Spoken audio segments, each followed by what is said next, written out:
James Carter, a young and idealistic British officer, arrives in a small Punjabi village with orders to oversee its administration under colonial rule.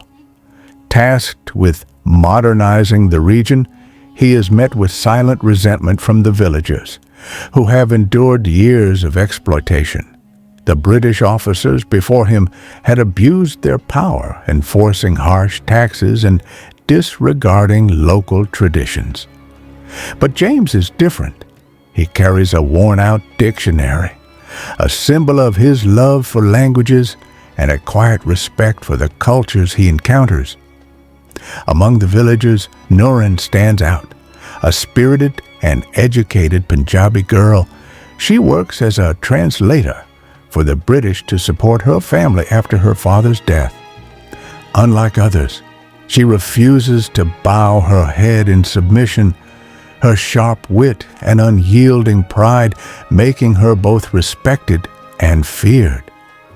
When James learns of the cruel dictionary lover tradition, where officers exploit village women under the guise of language lessons, he refuses to partake in it, earning Nooran's reluctant curiosity.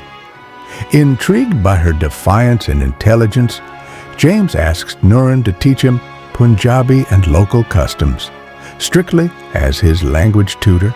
She agrees, but only out of necessity, her distrust of the British etched deep. Their lessons begin as a tense exchange of words and cultural barriers. James struggles with the lyrical flow of Punjabi, while Nooran mocks his stiff British manners. Yet, as days pass, their interactions shift from formal lessons to heated debates about justice, freedom, and the weight of colonialism. Nooran challenges James's beliefs, forcing him to confront the reality of British oppression. He, in turn, listens, unlike any officer before him. The villagers watch cautiously, unsure whether to trust this foreigner who speaks their language with clumsy sincerity. But beneath the surface, an unspoken understanding grows between James and Nooran, one that defies the divide between ruler and subject. As tensions simmer in the village, whispers of rebellion stir. James's growing sympathy for the locals puts him at odds with his superiors, while Nooran's loyalty to her people clashes with her reluctant respect for him. The clash of worlds is inevitable, but so is the spark of something neither expected. James's days in the village became a delicate dance between duty and desire.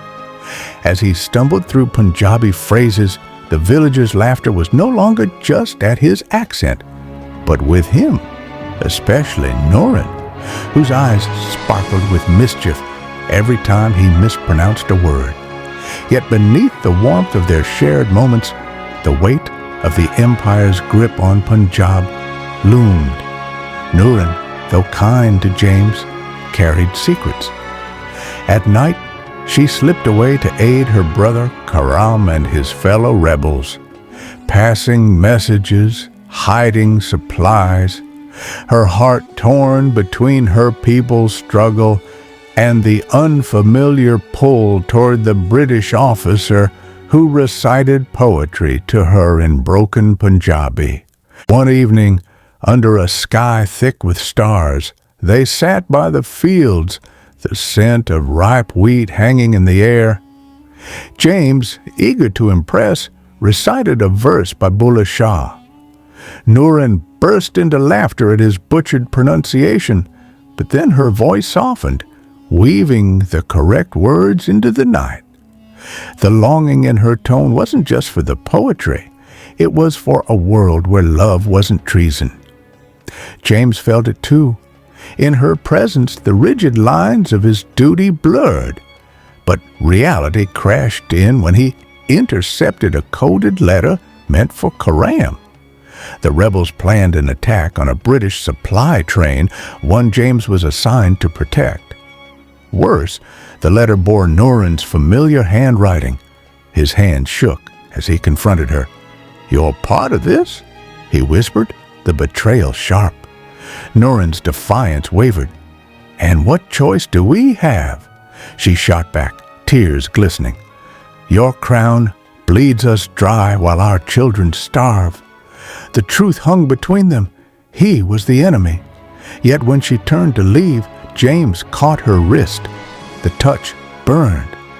"If I warn my men your brother dies," he said hoarsely. "If I stay silent, my own people die." Nooran searched his face. "Then choose," she challenged. But how could he? Loyalty to the Empire had been his compass, yet Nooran's laughter, her fire, had rewired his soul. In her eyes, he saw the cost of conquest, not glory, but grief. As dawn approached, James made his decision.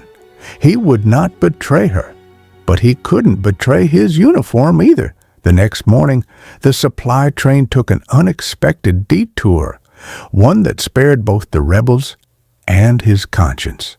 Nooran watched from the shadows, understanding dawning. James had chosen neither side. He had chosen her. But in a world at war, love was a rebellion of its own, and rebellions were never free. The night was thick with tension as James crept through the shadows, his heart pounding. Nooran's brother Rafiq was set to hang at dawn, another example of British justice. James had worn the red coat, followed orders, but love had rewritten his loyalties. With a smuggled key and a guard's uniform, he broke Rafiq free, whispering, "Run. Don't look back." By sunrise, the betrayal was discovered. James stood in his officer's quarters, staring at his reflection as the door burst open. "Traitor!" spat his commander. Chains replaced his rank, and the cell walls swallowed his freedom. They beat him for answers. Why turn coat? Who helped you? But he only smiled, blood staining his teeth. "For love," he rasped. News of his arrest spread like wildfire. Nooran, her heart a storm of grief and fury, stood before the villagers. "They torture him for saving one of ours," she cried. "Will we let them?"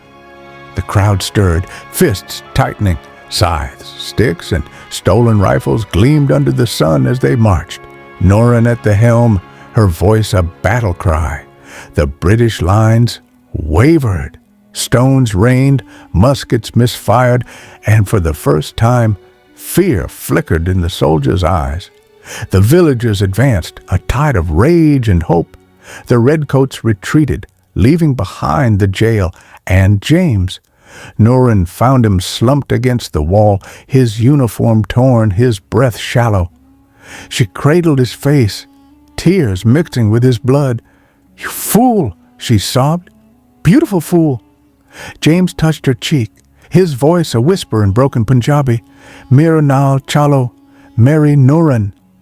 "Come with me, my Nooran." His hand fell.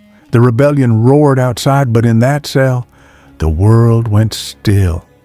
Epilogue. Decades later, an elderly Nooran sits under the village peepal tree, grandchildren at her feet. And then they beg. Her gnarled fingers trace a faded British button on her necklace, his last gift. Then, she says, "I fought harder. For him. For us." The children sigh, imagining love as fierce as her stories. "But why did he help us?" a little one asks. Nooran smiles. "Because some hearts beat louder than empires." The wind carries her words, weaving James's sacrifice into the legend of their freedom. A rebellion that began with love. Ab historico, this scene mein divide karo. और हर scene के लिए detailed image prompts लिखो.